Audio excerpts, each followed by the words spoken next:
Keberadaan Sekretariat Batalion 120 Makassar di Jalan Korban 40.000 jiwa Kecamatan Tallo, Kota Makassar banyak dikeluhkan dan dinilai sangat merasakan warga sekitar. Beberapa anggotanya bahkan disebut sering melakukan aksi balap liar di depan sekretariatnya hingga malam hari dan jelang dini hari.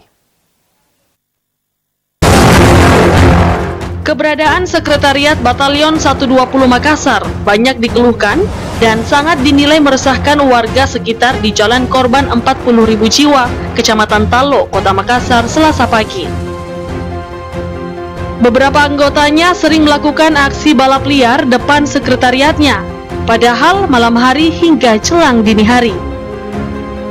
Hal itu diungkapkan salah satu tokoh masyarakat, Ibu Masturi, sekaligus mantan ketua RT setempat, mengaku sangat meresahkan dan risih adanya Batalion 120 Makassar di wilayahnya. Walaupun hampir tiap hari ditegur, aktivitas meresahkan di sekretariat tersebut sering terjadi. Pak, terus ini ada RT baru yang datang sama saya. Ibu, itu yang keberadaan batalion itu meresahkan tetangga-tetangga.